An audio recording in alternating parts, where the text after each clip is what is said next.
Hello friends, welcome to the success Kendra. Friends, आप सभी को गुड इवनिंग। और सबसे पहले तो फटाफट जल्दी से सभी लोग एक बार सेशन को लाइक कर दीजिए और इसका लिंक किसी भी एक ग्रुप में जहाँ कहीं भी आप हैं, चाहे वह टेलीग्राम ग्रुप हो, फेसबुक ग्रुप हो या फिर व्हाट्सएप ग्रुप हो, जल्दी से शेयर कर दीजिए।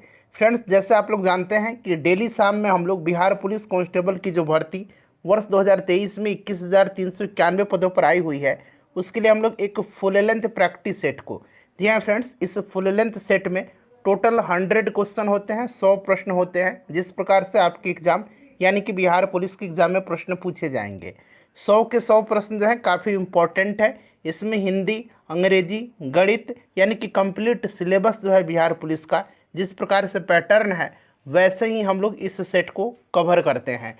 जल्दी से सभी लोग सेशन को लाइक कर दीजिए। फ्रेंड्स, आपसे मैं अनुरोध कर रहा हूं कि जो लोग अब तक लाइक नहीं किए हैं, एक बार जल्दी से लाइक कर दीजिए और फटाफट इसका लिंक किसी भी एक ग्रुप में शेयर कर दीजिए ताकि और भी लोग जुड़ जाएं और सेशन और भी ज़्यादा मज़ेदार बन जाए। अगर आपने अब तक चैनल को सब्सक्राइब नहीं किया है तो सब्सक्राइब कर लीजिए और जो बगल में बेल आइकन है, घंटी का निशान है, उसको ज़रूर दबा लीजिएगा ताकि जब भी बिहार पुलिस भर्ती 2023 से संबंधित कोई भी इम्पोर्टेंट वीडियो अपलोड किया जाए तो उसका नोटिफिकेशन सबसे पहले आपके पास पहुंच जाए। तो चलिए अब सेशन हम लोग स्टार्ट करते हैं। जल्दी से सभी लोग सेशन को लाइक कर देंगे।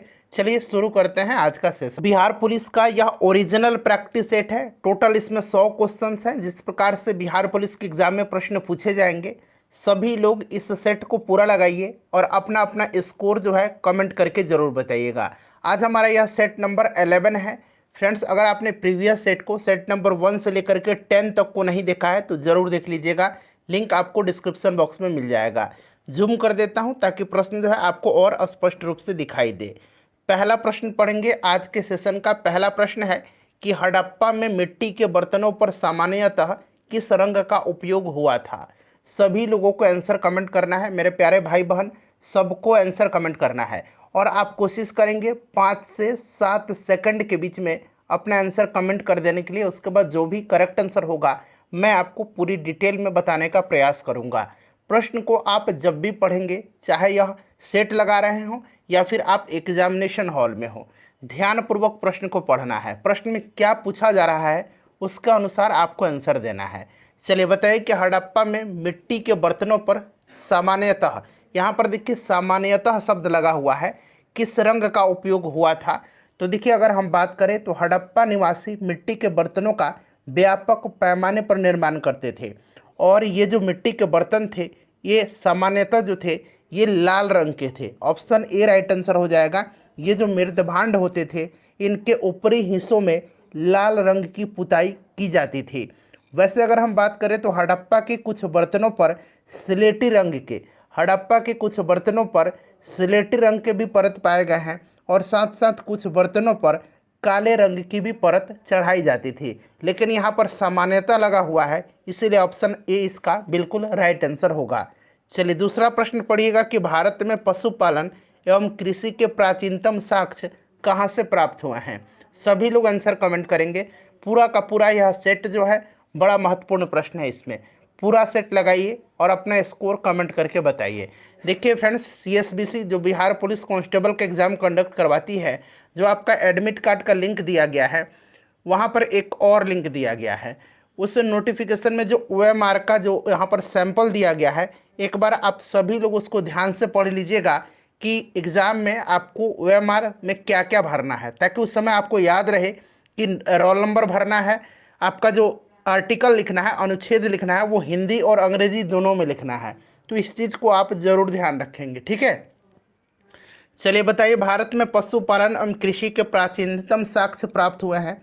तो देखिए ये साक्ष्य जो प्राप्त हुए हैं ये कहाँ से प्राप्त हुए हैं, तो ये मेहरगढ़ से प्राप्त हुए हैं।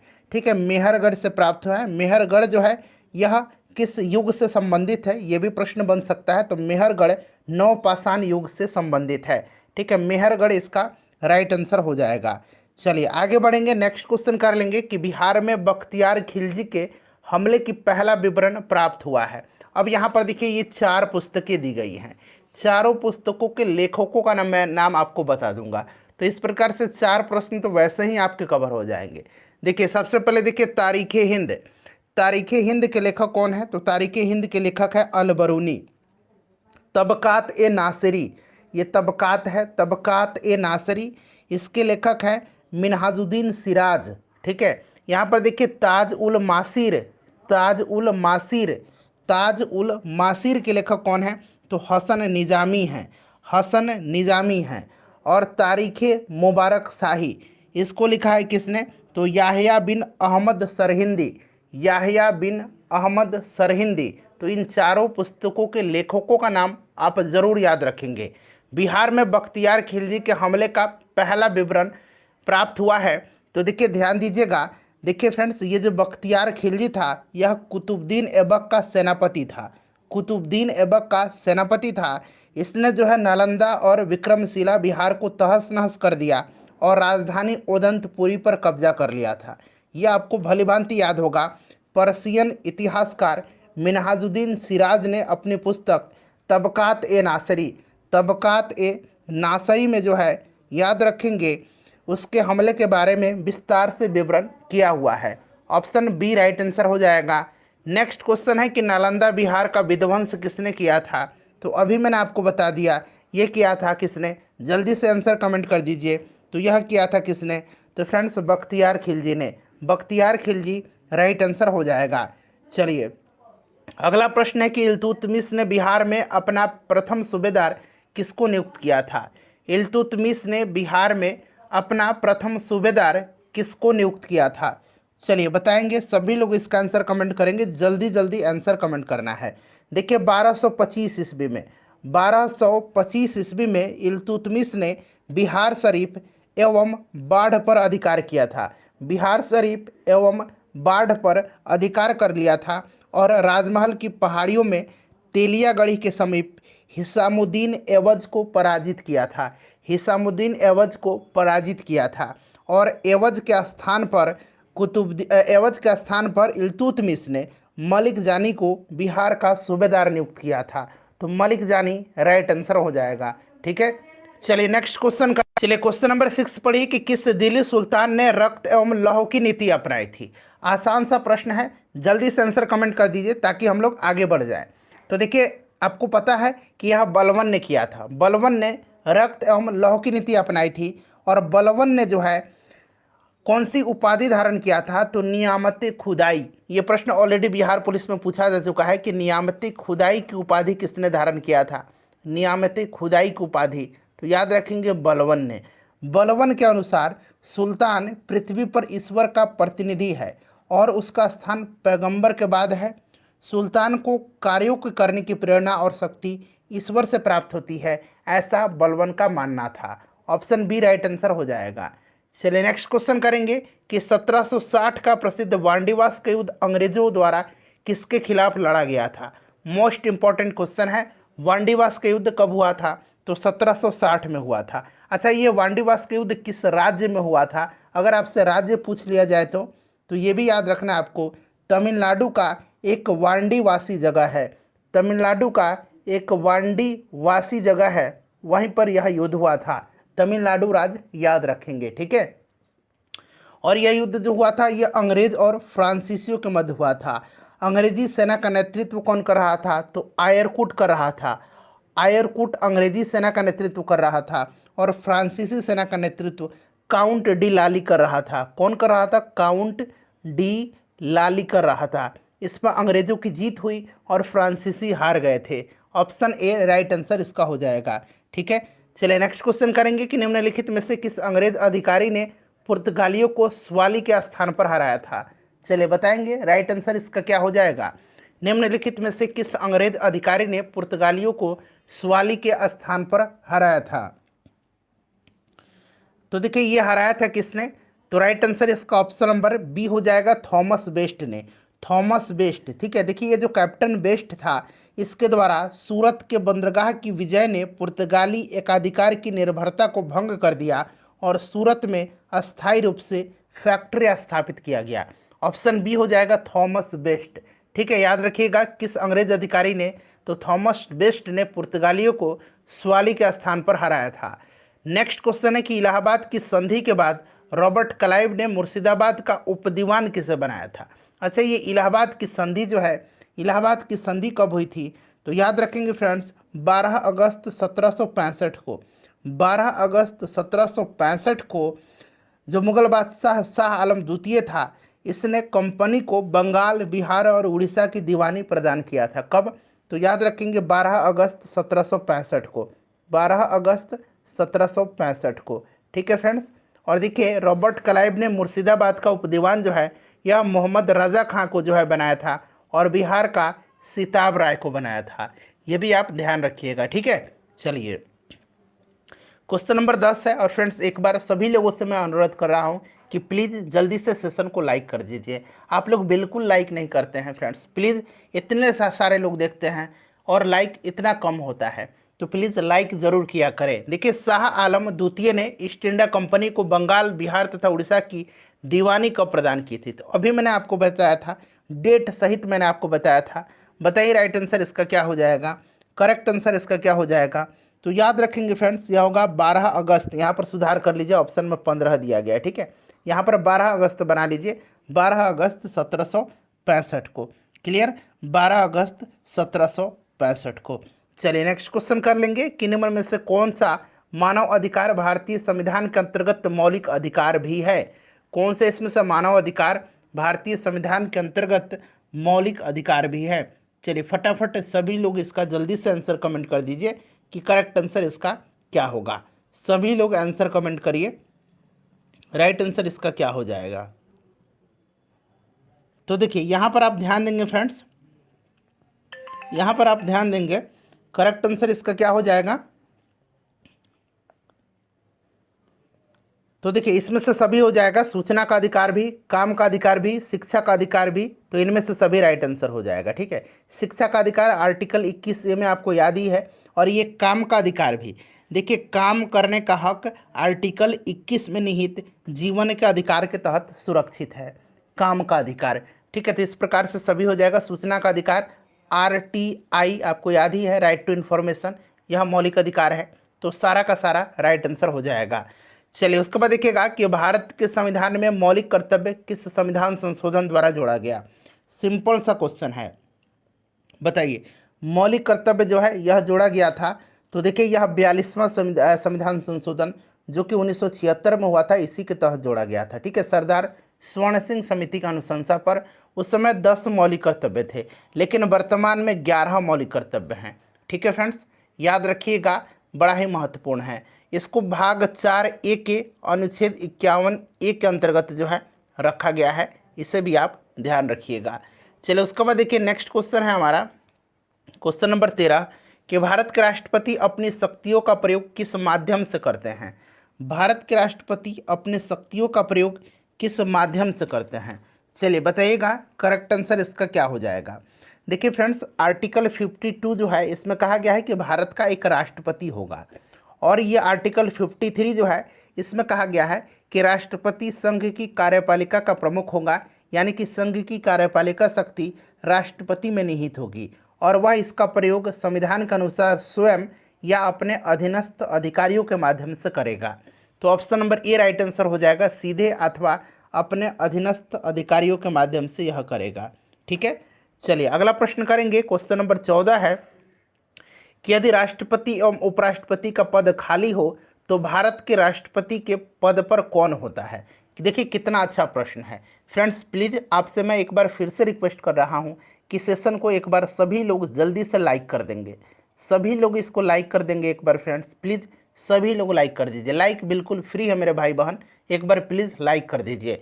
देखिए ध्यान दीजिएगा, अगर हम बात करें तो राष्ट्रपति अगर उपलब्ध नहीं है तो उस कंडीशन में आपको पता है ना कि अनुच्छेद 65 के तहत, अनुच्छेद 65 के अनुसार यदि राष्ट्रपति उपलब्ध नहीं है तो उपराष्ट्रपति राष्ट्रपति के कार्य को संभालेगा, कार्यों का निर्वहन करेगा। लेकिन किसी कारणवश अगर उपराष्ट्रपति भी उपलब्ध नहीं है तो उस कंडीशन में उच्च न्यायालय का मुख्य न्यायाधीश जो है वह राष्ट्रपति के कार्यों का संपादन करेगा। ठीक है, तो राइट आंसर इसमें से क्या हो जाएगा? राइट आंसर ऑप्शन नंबर यहाँ पर देखेंगे तो बी करेक्ट आंसर हो जाएगा। ठीक है, आपको याद होगा राष्ट्रपति कार्यों का निर्वहन अधिनियम, राष्ट्रपति कार्यों का निर्वहन अधिनियम 1969 में पारित किया गया था। ये प्रश्न बन सकता है कि राष्ट्रपति कार्यों का निर्वहन अधिनियम कब पारित हुआ था? तो 1969 में पारित किया गया था।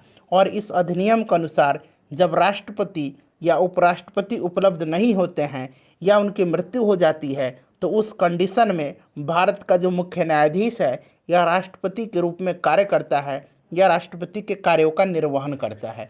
किसके तहत यह कहा गया है? तो याद रखेंगे, राष्ट्रपति कार्यों का निर्वहन अधिनियम यह लागू हुआ था 1969 में। क्लियर है? चलिए देखिए, श्रीमती प्रतिभा पाटिल भारतीय गणतंत्र के राष्ट्रपति के रूप में क्रम उनका पूछा गया है। चूंकि ये पहली महिला राष्ट्रपति हैं भारत की, इसीलिए महत्वपूर्ण प्रश्न है। बताएंगे सभी लोग इसका करेक्ट आंसर क्या हो जाएगा। सभी लोग इसका आंसर कमेंट करेंगे।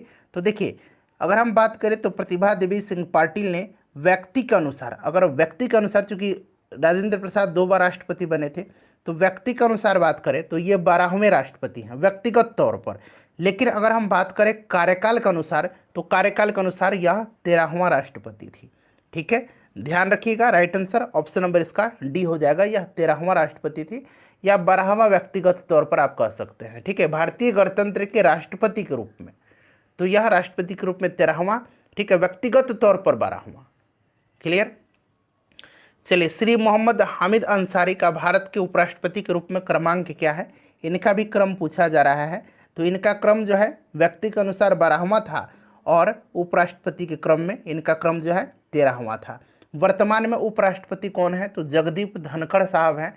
इनका नाम आप याद रखेंगे, जगदीप धनखड़। ठीक है, जगदीप धनखड़। ठीक है, और ये उपराष्ट्रपति बनने से पहले कहाँ के राज्यपाल रह चुके थे? तो पश्चिम बंगाल के। क्लियर है? द्रौपदी मुर्मू राष्ट्रपति जी हैं और ये झारखंड की राज्यपाल थीं राष्ट्रपति बनने से पहले। चलिए, अगला प्रश्न है कि भारत सरकार का कौन सा अधिकारी सदस्य न होते हुए भी भारतीय संसद की कार्यवाही में भाग लेने का अधिकार रखता है? बताइए, यह कौन सा अधिकारी है? तो आपने पढ़ा होगा फ्रेंड्स, आर्टिकल 76 आपको याद होगा। आर्टिकल 76 जो है ये भारत के महान न्यायवादी अटॉर्नी जनरल से संबंधित है। इसकी नियुक्ति राष्ट्रपति के द्वारा की जाती है और यह किसी भी सदन का सदस्य न होते हुए भी उसकी कार्यवाही में भाग लेने का अधिकार रखता है। बोलने का अधिकार इसको है परंतु मत देने का अधिकार नहीं है। ठीक है, तो ये भारत का महान न्यायवादी है यानी कि अटॉर्नी जनरल है। वर्तमान में कौन है अटॉर्नी जनरल? तो नाम याद रखेंगे, R Venkat Ramani. R Venkat Ramani, R Venkat Ramani वर्तमान में जो है यह अटॉर्नी जनरल हैं। चलिए, उसके बाद देखिएगा कि एक एमपी की सीट रिक्त घोषित किया जा सकता है यदि वह सदन से लगातार कितनी अवधि के लिए अनुपस्थित रहता है तब।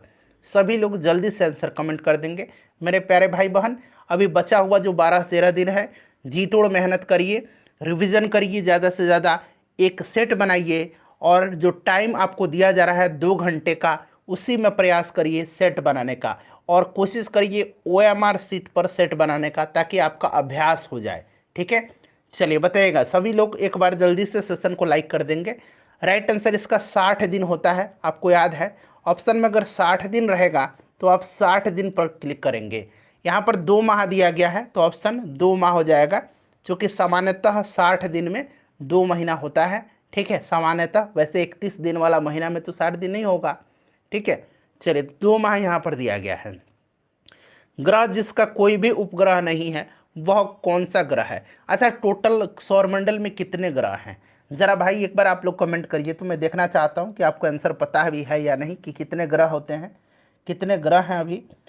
तो टोटल ग्रह जो हैं ये 8 ग्रह हैं। ठीक है, 8 ग्रह कौन कौन से? तो 8 ग्रह कौन कौन से हैं? बुध, शुक्र, पृथ्वी, मंगल, उसके बाद बृहस्पति, शनि, अरुण और वरुण। क्लियर है? ये बिल्कुल मैंने क्रम से नाम बताया है।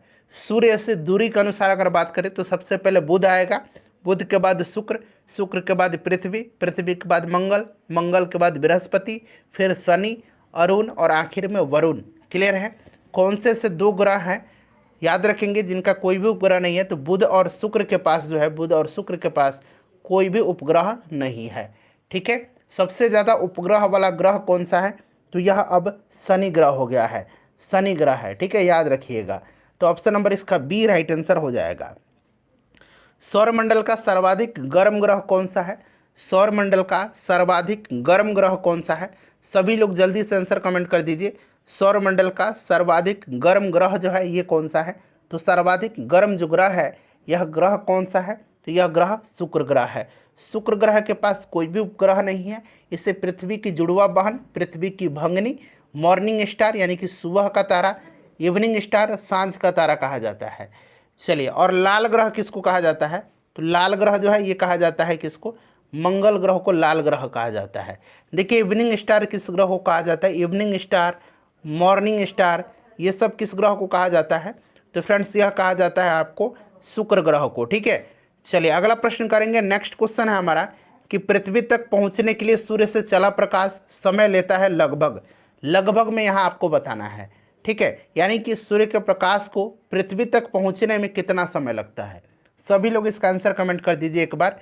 राइट आंसर इसका क्या हो जाएगा? सभी लोग एक बार इसका आंसर कमेंट कर दीजिए कि करेक्ट आंसर क्या हो जाएगा। तो आपको पता है ना कि 8 मिनट 16.6 सेकंड का समय लगता है। तो यहाँ पर देखिए लगभग में बताना है, तो लगभग में 8 मिनट यहाँ पर आपको ऑप्शन सी में राइट आंसर दिया गया है।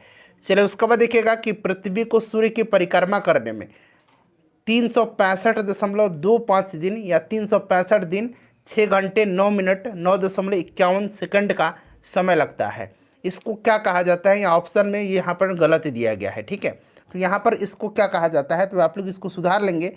इसको क्या कहा जाता है? तो इसको कहा जाता है सौर दिवस। इसको सौर दिवस कहा जाता है। ठीक है, इसको सौर दिवस इसको कहा जाता है। चलिए, नेक्स्ट क्वेश्चन है कि भारत का सर्वोच्च चोटी कौन सी है? भारत की सर्वोच्च चोटी, तो आपको याद है ना भारत की सर्वोच्च चोटी जो है यह कौन सी है? राइट आंसर बताइए। भारत की सर्वोच्च चोटी जो है यह गॉडविन ऑस्टिन है। ठीक है, ऑप्शन नंबर इसका सी राइट आंसर हो जाएगा, गॉडविन ऑस्टिन। ठीक है, K2 जिसको हम लोग कहते हैं। और विश्व की अगर पूछेगा तो विश्व की माउंट एवरेस्ट है। माउंट एवरेस्ट की ऊंचाई आपको याद रखना है 8,848.86 मीटर है। ठीक है फ्रेंड्स, ये आप एग्जैक्ट याद रखेंगे। देखिए, हिमालय से हिम रेखा निम्न के बीच होता है। हिमालय से हिम रेखा निम्न के बीच होता है। चलिए बताइए राइट आंसर इसका क्या हो जाएगा? हिमालय के विभिन्न भागों में हिम रेखाओं की ऊंचाई जो है ये अलग अलग होती है। अलग अलग होती है। अगर हम औसत हिम रेखा की ऊंचाई की बात करें तो उत्तरी भाग पर 5500 से लेकर के 6000 मीटर, 5500 से लेकर के 6000 मीटर, और महान हिमालय के दक्षिणी भाग पर 4500 से 6000 मीटर पाई जाती है। इसी प्रकार से पश्चिमी हिमालय की औसत हिमरेखा 5800 मीटर और पूर्वी हिमालय की 4300 मीटर पाई जाती है। ठीक है, तो राइट आंसर इसका क्या हो जाएगा? तो देखिए करेक्ट आंसर जो होगा फ्रेंड्स ये आपका ऑप्शन नंबर ए हो जाएगा। 4300 से लेकर के, देखिए यहाँ 43 और ये 6000 मैक्सिमम, तो 4300 से लेकर के 6000 मीटर पूर्व में। ठीक है, चलिए आगे बढ़ेंगे कि हिमालय का पर्वत पदीय प्रदेश कौन सा है? हिमालय का पर्वत पदीय प्रदेश है, बताइए राइट आंसर इसका क्या हो जाएगा? सभी लोग आंसर कमेंट करिए। और बहुत ही बढ़िया सेट है, इस सेट को लगाइए और अपना अपना स्कोर जो है सेशन के एंड में कमेंट करके बताइए हिमालय का पर्वत पदीय प्रदेश है। तो देखिए हिमालय का पर्वत पदीय प्रदेश शिवालिक श्रेणी के दक्षिणी भाग पर स्थित है। शिवालिक श्रेणी के दक्षिणी भाग पर स्थित है। ये हिमालय की सबसे दक्षिणी श्रेणियां हैं। ठीक है, याद रखेंगे राइट आंसर इसका शिवालिक हो जाएगा। शिवालिक श्रेणी का निर्माण हुआ है। शिवालिक श्रेणी का निर्माण किस युग में हुआ है यह आपसे पूछा जा रहा है। शिवालिक श्रेणी का निर्माण किस युग में हुआ है? चलिए बताएंगे राइट आंसर इसका क्या हो जाएगा। सभी लोग मेरे भाई बहन सबको आंसर कमेंट करना है। बताइए राइट आंसर इसका क्या हो जाएगा। शिवालिक श्रेणी का निर्माण जो है यह हुआ है, देखिए 1.7 मिलियन वर्ष, 1.7 मिलियन वर्ष पूर्व सेनोजोइक युग में, सेनोजोइक युग में। ठीक है, तो राइट आंसर इसका क्या हो जाएगा? सेनोजोइक युग हो जाएगा। बिहार में कृषि भूमि की जोतों का औसतन आकार दूसरे राज्यों की तुलना में कितना है? बताएंगे। सभी लोग इसका आंसर कमेंट करेंगे। सभी लोग इसका आंसर कमेंट करेंगे। चलिए सभी लोग बताइए इसका राइट आंसर क्या हो जाएगा। बिहार में कृषि भूमि की जोतों का औसतन आकार दूसरे राज्यों की तुलना में है, दूसरे राज्यों की तुलना में है। सभी लोग इसका आंसर कमेंट करिए। राइट आंसर इसका क्या हो जाएगा? तो ध्यान रखेंगे फ्रेंड्स, ये आपका हो जाएगा न्यूनतम से द्वितीय। चलिए, भारत में औसत पर सीमांत ज्योति 0.38 है। भारत में औसत पर सीमांत ज्योति 0.38 है, जो कि यह 1 हेक्टेयर से भी कम है, जो कि यह 1 हेक्टेयर से भी कम है। चलिए, भारत में न्यूनतम समर्थन मूल्य का निर्धारण कौन करता है? भारत में न्यूनतम समर्थन मूल्य का, आज मैं जल्दी जल्दी सेट करा रहा हूँ। आप लोगों का कहना है कि बहुत स्लो होता है, भाई मैं तो 1 घंटे से भी अंदर करवा देता हूँ। कुछ लोग ऐसे हैं जो 2-2 ढाई-ढाई घंटे सेट करवाते हैं। तो चलिए, आप ही का बात मैं मानता हूँ और आज जल्दी जल्दी हम लोग कवर करते हैं। वैसे भी जल्दी करना भी पड़ेगा, क्योंकि अब एग्ज़ाम में समय कम है। जो समय आपको बचेगा, बाकी समय आप दूसरे सब्जेक्ट पर लगाएंगे जो आपका सब्जेक्ट कमज़ोर है। ठीक है, चलिए, भारत में न्यूनतम समर्थन मूल्य का निर्धारण कौन करता है? तो भारत में न्यूनतम समर्थन मूल्य का निर्धारण जो है, यह कौन करता है? तो फ्रेंड्स, यह करता है कृषि लागत एवं मूल्य आयोग। देखिए, 1965 में इसकी स्थापना हुई थी कृषि मूल्य आयोग के नाम से, कृषि मूल्य आयोग के नाम से। लेकिन 1985 में इसका नाम रखा गया कृषि मूल्य आयोग। ठीक है, इसका नाम बदल करके कृषि मूल्य आयोग के स्थान पर इसका कृषि लागत और मूल्य आयोग इसका किया गया। Option number A right answer हो जाएगा। भारत में अर्थ शोधन निवारण अधिनियम कब लागू हुआ? भारत में अर्थ शोधन निवारण अधिनियम कब लागू हुआ? चलिए बताइएगा, राइट आंसर इसका क्या हो जाएगा? सभी लोग इसका आंसर कमेंट करेंगे। तो देखिए, भारत में अर्थ शोधन अधिनियम 2000, यह अर्थ शोधन अधिनियम कौन सा है? 2002 है। ठीक है, अर्थ शोधन अधिनियम, भारत में अर्थ शोधन अधिनियम 2002, यह लागू हुआ था 1 जून 2005 से, 1 जून 2005 से। फिर इसका पुनः संशोधित अधिनियम 2009 में आया। ठीक है, जिसको लागू किया गया था 1 जून 2009 से। फिर इसका संशोधित अधिनियम 2012 में आया, जिसको कि 15 फरवरी 2013 से लागू किया गया था। ठीक है, तो यह पहली बार 2005 में। शब्द में TRIMS, देखिए ये बार बार प्रश्न मिल रहा है, हर सेट में मिल जा रहा है। तो trade related investment major, trade related investment major इसका नाम है। ऑप्शन नंबर सी हो जाएगा, व्यापार संबंधित निवेश उपाय। चलिए, भारत की किस राज्य की वर्तमान मूल्यों पर नवीनतम प्रति व्यक्ति आय न्यूनतम है? प्रति व्यक्ति आय अधिकतम गोवा का है। यहाँ पर न्यूनतम पूछा गया है। तो हाल ही में कुछ आंकड़े अभी जो पिछले 2-3 साल में मिले हैं, उसके अनुसार बिहार इसका आंसर दिया जा रहा है। ठीक है, चलिए, बिहार राज्य में गंगा के किनारे स्थित जिलों की संख्या कितनी है? गंगा के किनारे स्थित जिलों की संख्या, चलिए बताइए, बहुत ही बढ़िया प्रश्न है। आंसर इसका आप लोग कमेंट करेंगे। चलिए बताइए, जल्दी से आंसर सभी लोग कमेंट करिए। मैं समय दे रहा हूँ आपको 5-7 सेकंड का, आंसर आप कमेंट करिए।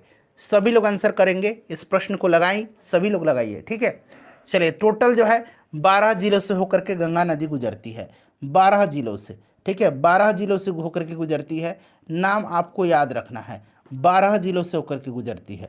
सारण, बक्सर, भोजपुर, पटना, वैशाली, समस्तीपुर, बेगूसराय, लखीसराय, मुंगेर, खगड़िया, भागलपुर और कटिहार से। ठीक है, चलिए एक बार मैप देखिएगा तो और भी ज़्यादा क्लियर हो जाएगा। और सबसे लंबी गंगा नदी जो है, यह पटना में है, पटना में। ठीक है, इसकी लंबाई सर्वाधिक जो है बिहार में अगर बात करें तो यह पटना में है। ध्यान रखेंगे, दूसरा स्थान पर भागलपुर आता है। चलिए, बिहार में किस जिले में गंगा नदी सबसे लंबी है? तो मैंने आपको बता भी दिया किस जिले में, तो यह पटना जिले में। ठीक है, चलिए उसके बाद देखिए, मुजफ्फरपुर, दरभंगा, पश्चिम चंपारण जिलों में कौन सी मिट्टी अधिकांशतः पाई जाती है? बताइए राइट आंसर। मुजफ्फरपुर, दरभंगा तथा चंपारण जिलों में कौन सी मिट्टी अधिकांशतः पाई जाती है? तो यह मिट्टी जो है, यह कौन सी मिट्टी है? तो यह नवीन जलोढ़क मिट्टी है, नवीन जलोढ़ मिट्टी। याद रखिएगा, इंपॉर्टेंट क्वेश्चन है। देखिए, गंडक, बूढ़ी गंडक, बागमती, ये सभी नदियों द्वारा प्रत्येक वर्ष बाढ़ के पानी में लाए गए गाद के निक्षेपण से नवीन जलोढ़ मिट्टी का निर्माण होता है, इसलिए नवीन जलोढ़ मिट्टी पाई जाती है। बिहार का सर्वाधिक जूट उत्पादक जिला कौन सा है? सर्वाधिक जूट उत्पादक जिला जो है, यह कौन सा है?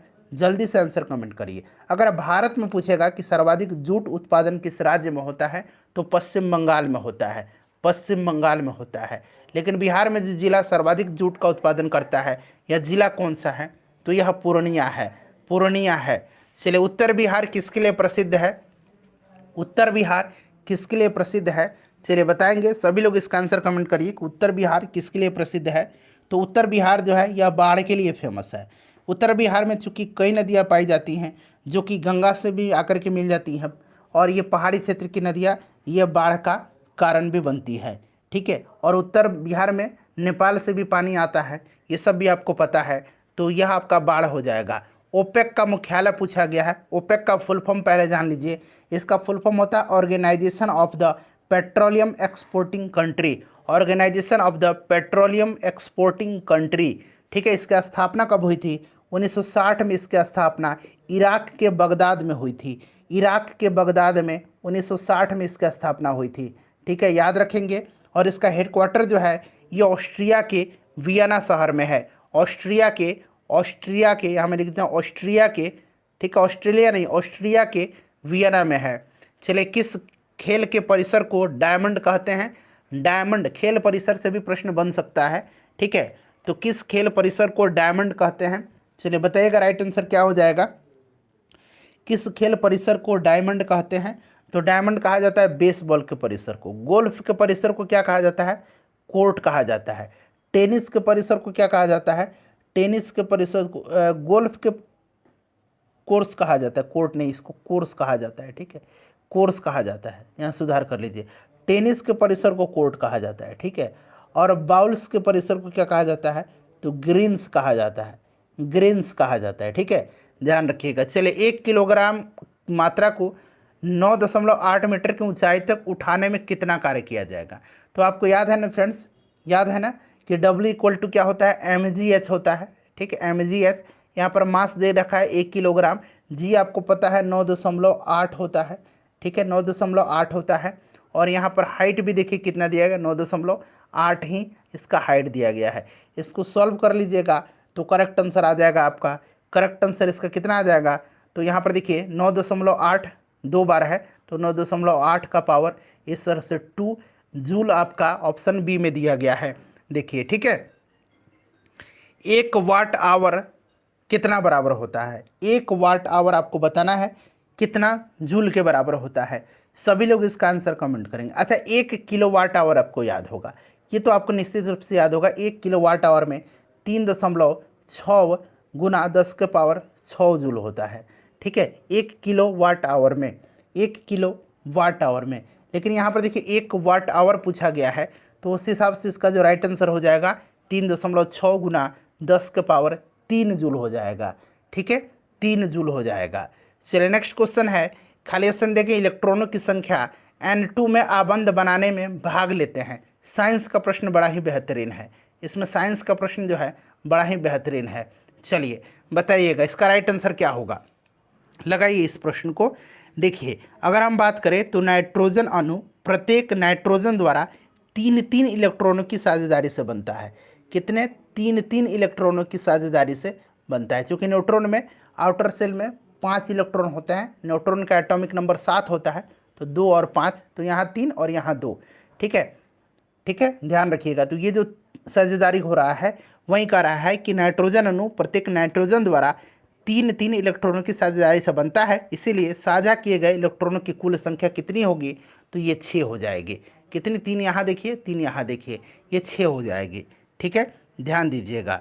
चलिए नेक्स्ट क्वेश्चन कर लेंगे कि कॉपर सल्फेट का जलीय विलयन, कॉपर सल्फेट का जलीय विलयन लिटमस को प्रभावित नहीं करता है, नीले लिटमस को लाल कर देता है, दोनों लाल तथा नीले लिटमस को प्रभावित करता है, लाल लिटमस को नीला कर देता है। कौन सा इसका करेक्ट आंसर हो जाएगा? बताइए, राइट आंसर इसका क्या हो जाएगा?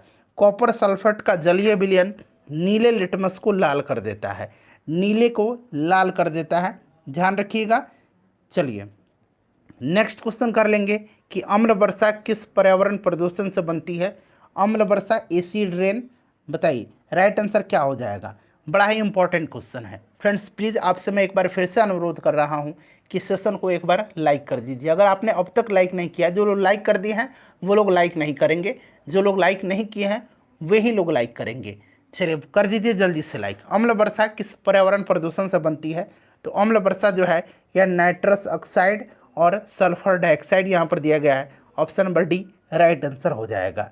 ठीक है फ्रेंड्स, ध्यान रखिएगा। चलिए नेक्स्ट क्वेश्चन करेंगे कि ऑक्सी एसिटिलीन फ्लेम कटिंग के दौरान धातु कट जाती है, किसके कारण से? ऑक्सी एसिटिलीन फ्लेम कटिंग के दौरान धातु कट जाती है, किसके कारण से?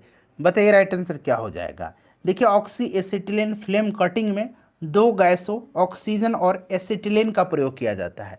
ऑक्सीजन और एसिटिलीन, ऑक्सी एसिटिलीन नाम से ही पता चल रहा है, ठीक है। तो इसमें दो गैस ऑक्सीजन और एसिटिलीन का प्रयोग किया जाता है, जो धातु के काटने में यानी कि मेटल कटिंग में प्रयुक्त होती है, मेटल कटिंग में प्रयुक्त होती है। और ऑक्सीजन का उपयोग जलाने के लिए किया जाता है। जब ऑक्सीजन और एसिटिलीन गैस का मिश्रण एक निश्चित तापमान पर धातु पर पड़ता है तो उस स्थान पर धातु पर ऑक्सीकरण हो जाता है, जिससे धातु जो है कट जाती है, यानी कि गहन ऑक्सीकरण इसका राइट आंसर हो जाएगा।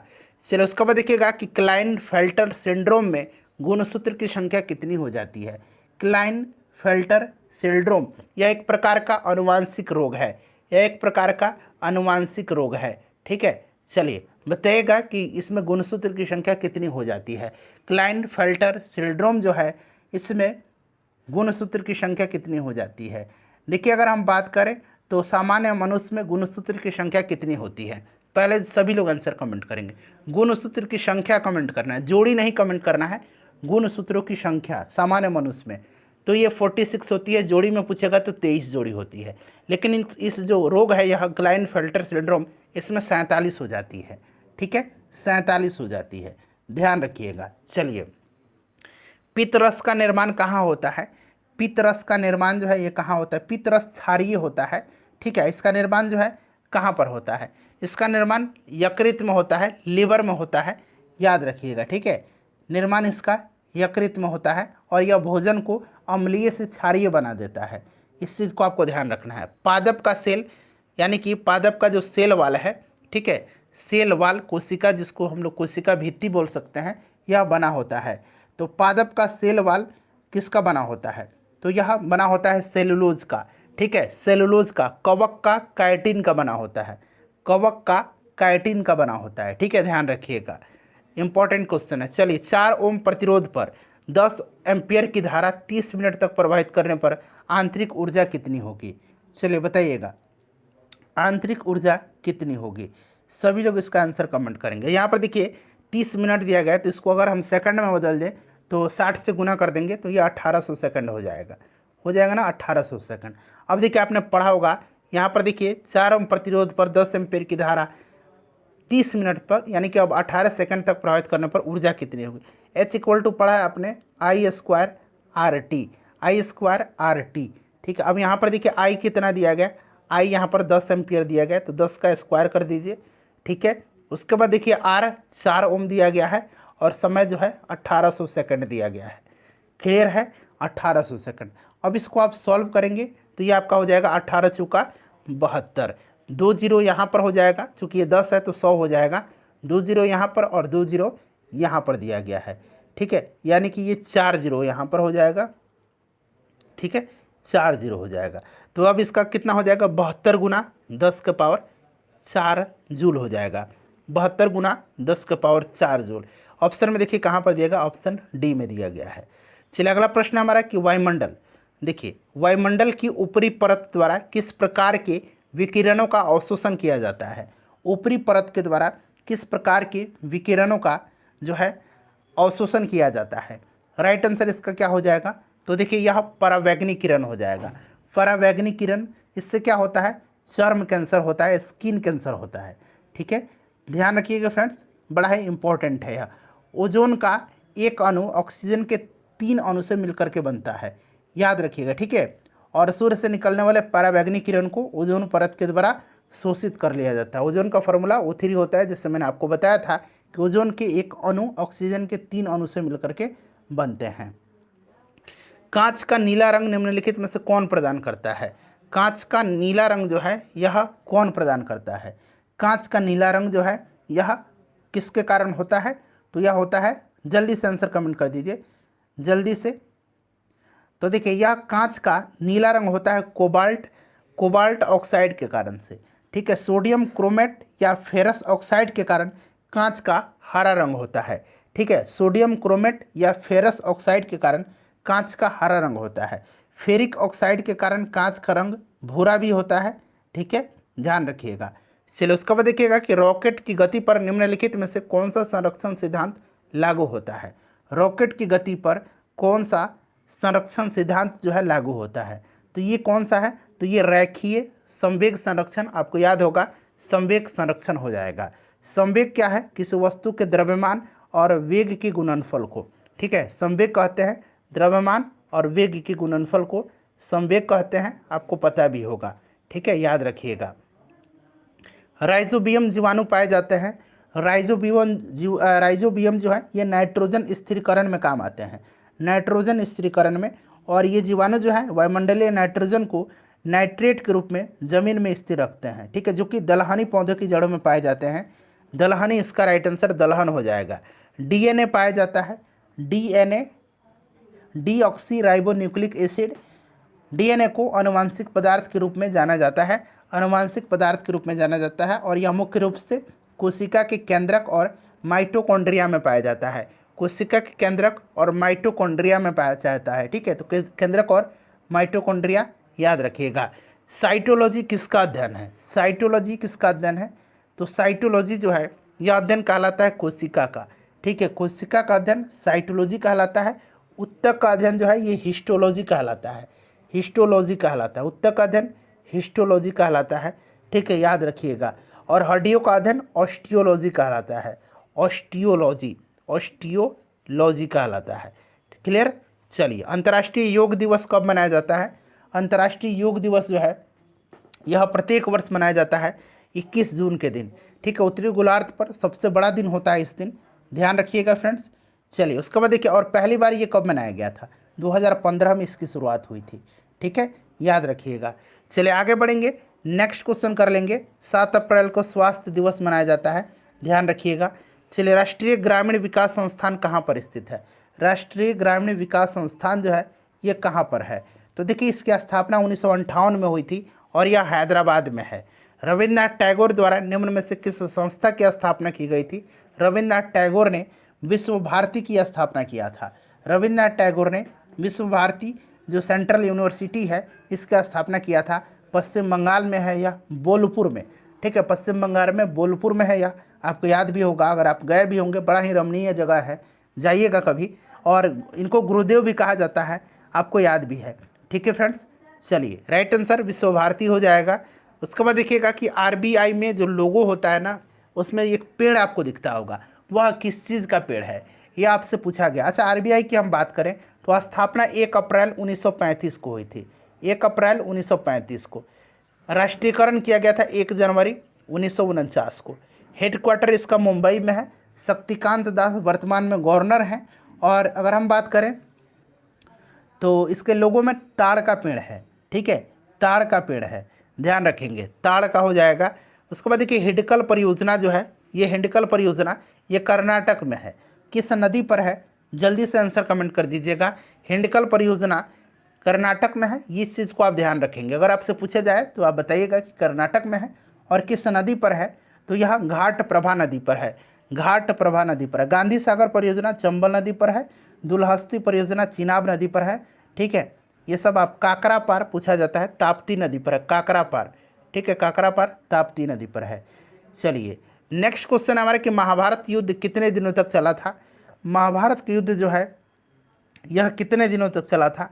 महाभारत के रचयिता कौन है, तो वेद व्यास है, वेद व्यास है। अच्छा, इसका आंसर मैं आपके लिए छोड़ता हूँ, आप लोग इसका आंसर कमेंट करके बता दीजिएगा। जो लोग लाइव नहीं देख रहे हैं वो लोग इसका आंसर कमेंट करके बता देंगे। देखिए, शराबबंदी आंदोलन जो है यह लागू करने वाला पहला राज्य कौन सा है, शराबबंदी आंदोलन। तो देखिए, शराबबंदी आंदोलन को लागू करने वाला पहला भारतीय राज्य जो है यह राज्य कौन सा है, तो 1965 में सबसे पहले गुजरात ने लागू किया था, 1965 में ही, ठीक है। चलिए, राज्य का जो नीति निर्देशक तत्व है अनुच्छेद उसमें 47 के अंतर्गत जो है राज्यों में शराबबंदी लागू की जा सकती है, किसमें से, क्योंकि इसमें स्वास्थ्य से संबंधित जो है प्रावधान है।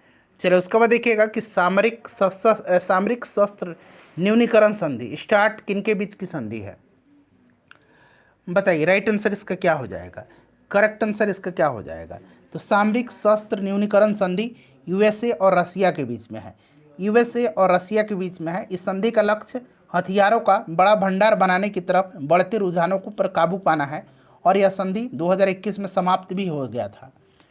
ठीक है, 2011 में लागू हुआ था स्टार्ट संधि। स्टार्ट का फुल फॉर्म होता है, क्या होता है, strategic arms reduction treaty. Strategic arms, arms मतलब हथियार होता है, स्ट्रेटेजिक आर्म्स रिडक्शन ट्रीटी। ठीक है, 2011 में लागू हुआ था यूएसए और रसिया के बीच में। ऑप्शन बी राइट आंसर हो जाएगा।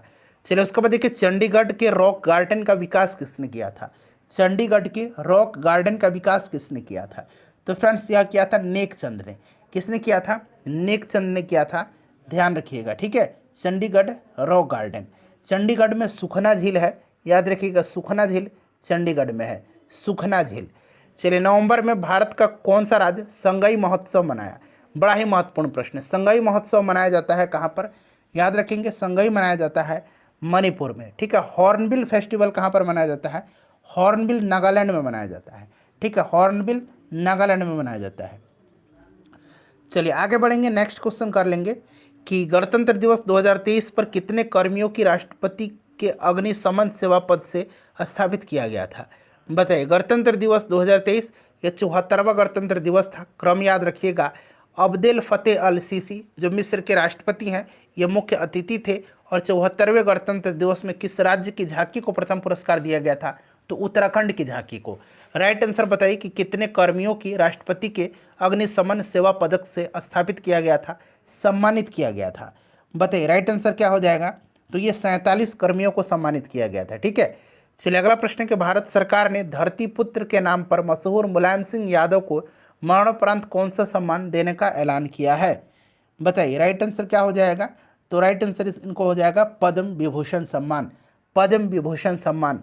चलिए उसके बाद देखिएगा कि भारत के पहले स्वदेशी मोबाइल ऑपरेटिंग सिस्टम, यहाँ पर देखिएगा भार ओएस की सफल टेस्टिंग किस आईआईटी संस्थान ने किया है?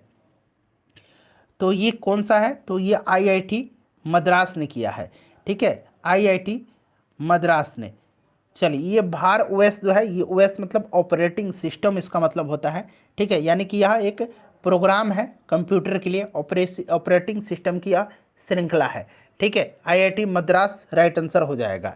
भारत का पहला संविधान साक्षर जिला, यानी कि कॉन्स्टिट्यूशन लिटरेट डिस्ट्रिक्ट, अंग्रेजी में कहेंगे कॉन्स्टिट्यूशन लिटरेट डिस्ट्रिक्ट, तो यह कौन सा है? तो यह केरल का कौन सा जिला है?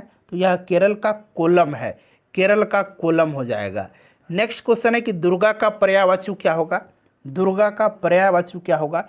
दुर्गा का पर्यायवाची जो होगा वो क्या होगा? तो दुर्गा का धात्री होता है, कलिका होता है, चंडी होता है, कामाक्षी होता है, चामुंडा, चंडिका, ये सब होता है। ठीक है, याद रखिएगा।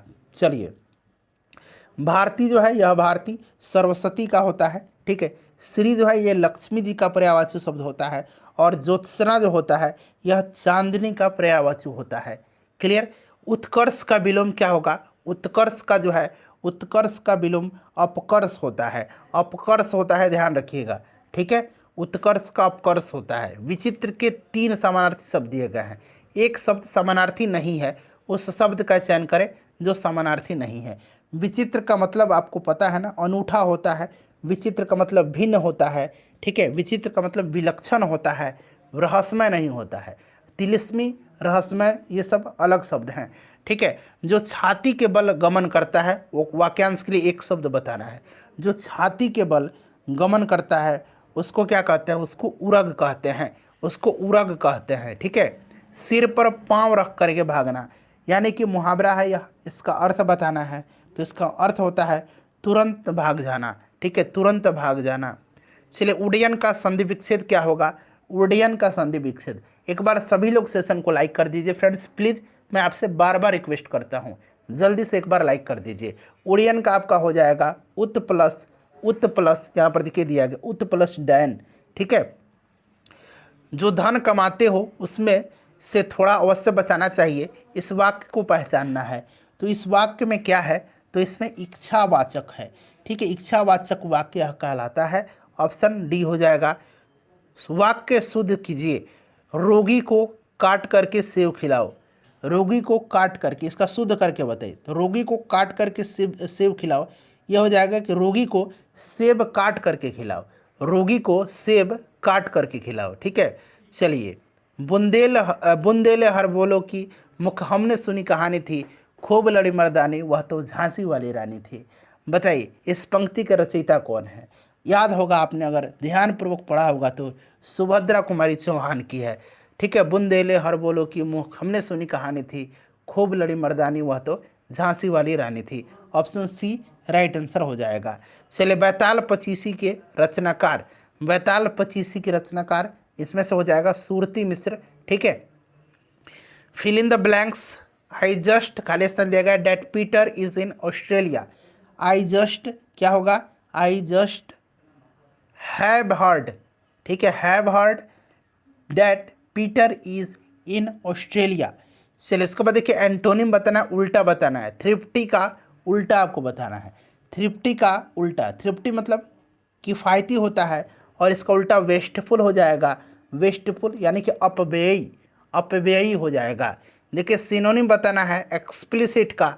ये कई दफ़ा शब्द आपको मिल भी गया होगा। एक्सप्लिसिट का मतलब स्पष्ट होता है और इसका ऑब्वियस हो जाएगा, इसका स्पष्ट। ठीक है, चलिए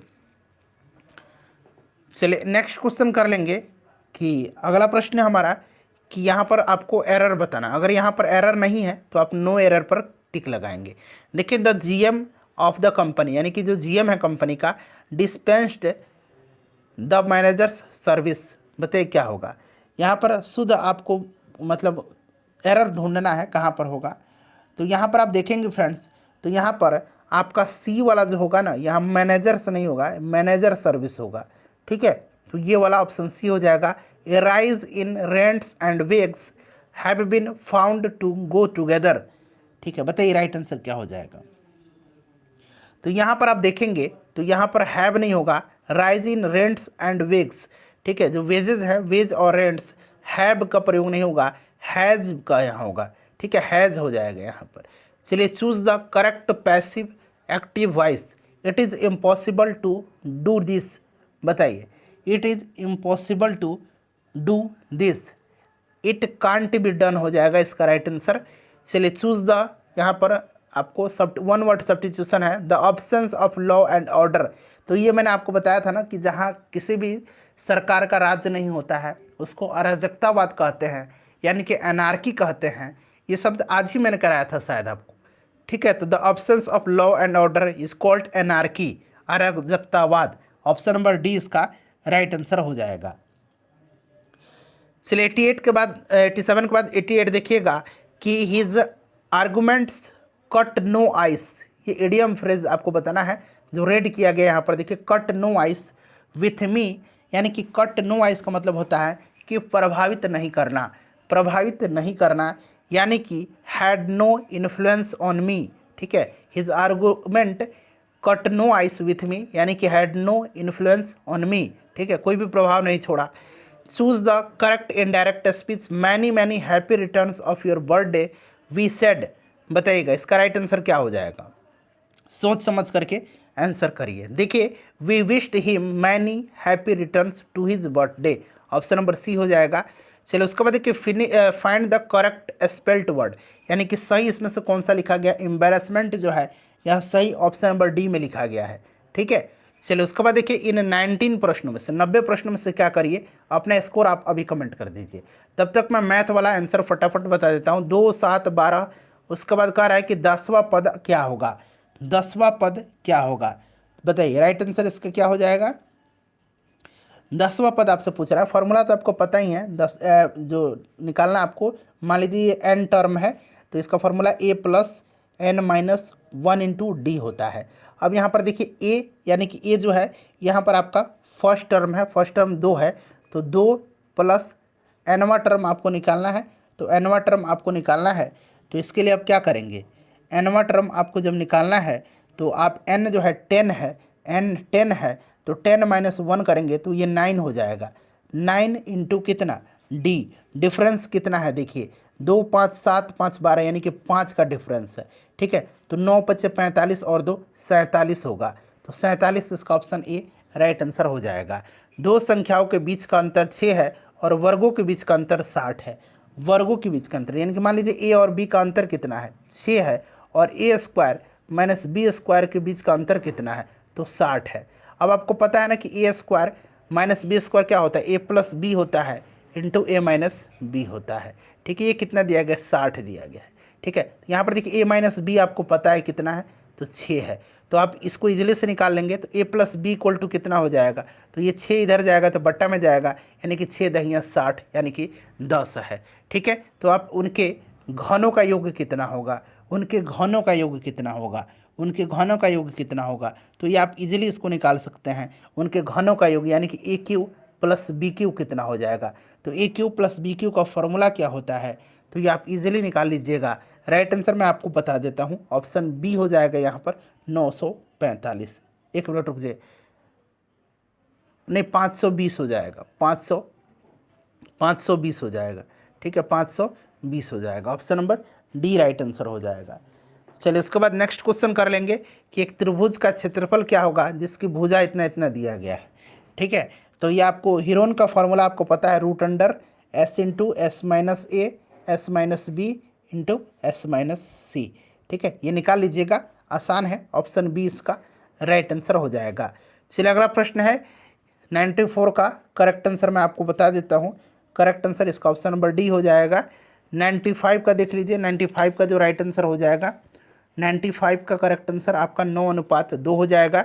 96 का करेक्ट आंसर आपका हो जाएगा इसमें से 1 हो जाएगा। 97 का करेक्ट आंसर देख लीजिए, 97 का 10 वर्ष हो जाएगा। 98 का करेक्ट आंसर आपका हो जाएगा 200। 99 का करेक्ट आंसर जो होगा वो आपका 12/5 हो जाएगा। और आखिरी क्वेश्चन 100 का करेक्ट आंसर 8 हो जाएगा।